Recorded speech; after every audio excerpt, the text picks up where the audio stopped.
पंतप्रधान मोदींचा मोठ्या संकटाचा इशारा।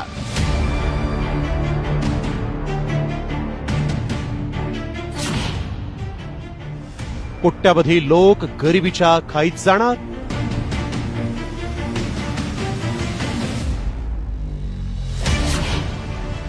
पुढील दशकभर इंधन टंचाईचं संकट।